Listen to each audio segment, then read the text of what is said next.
Budgeting is a headache, it's a nemesis, but it's also an enabler and an empowerer. It's absolutely important and critical that you understand what to do with budgeting, how to build your budget, how to communicate it to the organization, and how to get everybody on board with that. Otherwise, you're going to have a really hard time achieving your goals. When I think about budgeting, there's three types of budgeting that typically will take place in any organization, and it's typically one of the three. There's baseline budgeting, there's activity budgeting, and goal-based budgeting. If I think about baseline budgeting, the easy thing to think of is, what did I do last year, and am I going to go up or down? What was that number? Typically, when you're talking with somebody in finance, that's what they're going to ask you. What did you do last year, and what's going to be different this year? That'll often lend you to the world, and you'll end up in the world of incrementalism. It's going to be really hard to innovate. It's going to be hard to hit your goals. It's going to be hard to achieve the business goals. The next one is activity-based budgeting. And when I think of activity-based budgeting, candidly, that's a bit of vanity, because I look at it and say, oh, what are all the things I want to go do and how much do they cost? And then that rolls up to a number. And that's great, but I can't really justify it. Baseline, at least I can turn around with the rest of the organization and say, I spent X last year, and now I'm going to spend X plus Y. With activity-based, I'm going to go in and say, hey, I want to do these things, and everybody will say, yeah, and they say, how much does it cost? And you say, it's now 3X, and they all get upset. What I would argue is goal-based budgeting is probably the best way to go. It's where you set your objectives, and you say, what do we want to achieve financially as an organization? How many opportunities does that have to create? How many leads do I have to create to generate those opportunities? How many prospects do I have to engage with? And how many unknown entities do I have to engage with in order to create those prospects? And you start essentially working your way back up the funnel. Goal-based budgeting is probably the best way to go.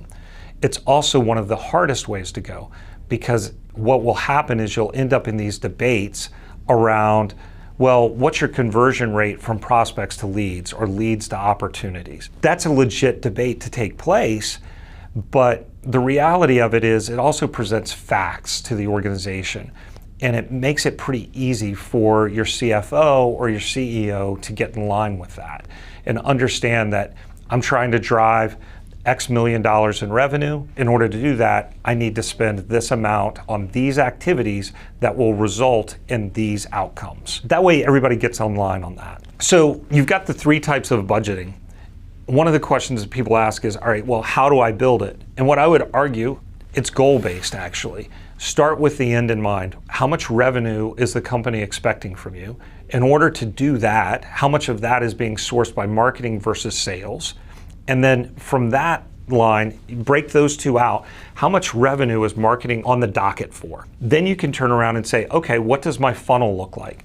What's my win-loss record look like from an opportunity? How many leads turn into opportunities? And then how many prospects turn into leads? And then how many suspects turn into prospects?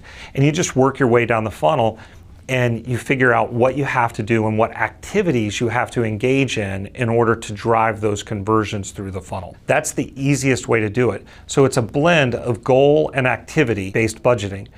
And then you can tie it back to the baseline that you had last year, and you can say, this is what's different and this is why. Some years your budget may actually go down if they're expecting less from you. Some years it may go up dramatically, but that way you can get online. And that's a key point in engaging non-marketers. So when you're talking to a CFO or a CEO, one of the things you want to be able to do is help them understand how you built your budget. And the way you do that is to explain it through business terms, in terms of the financial results that you're supposed to generate and the activities that generate those financial results. One of the critical things that you have to do is tell that story in the language of your audience. Just like when you're going to market with your products, right, and marketing your product to your target customer, in a budgeting world, your target customer is your CFO, your CEO, and the other members of the decision leadership team. You have to be able to speak their language in the way that they understand it in order to be able to get them on board with the budget that you need. The reality of it is, if you want to hit your strategic objectives, they have to be funded. If they're not funded, you're not going to get them, and you're just chasing willows in the wind. If you're a non-marketer, one of the big questions you could be asking is, what do I expect from marketing? Here's what you should expect. You should expect them to be able to articulate the goals of the business, both in financial terms and in activities to achieve those terms. There should be metrics that are aligned to achieve those financial outcomes. So a lot of times you'll measure it in sales, you'll measure it in bookings, those are revenue and things like that, right? But one of the other aspects of it is you also need to be able to track opportunities, leads, prospects, suspects, and so forth. And so those are the types of things that you should expect from your marketer as they're putting their budget together, which is, how am I going to deliver these number of sales through this amount of orders, right? Through these opportunities, from this volume of leads, through this body of suspects. With marketing, one of the most important things that you could do is make sure that you've got the entire leadership team on board. One of your biggest partners and allies needs to be sales. Without sales, marketing is going to fail. Marketing's job is to hand off leads and opportunities to sales, for sales to be able to convert into dollars. And those dollars are what ring the register for the organization.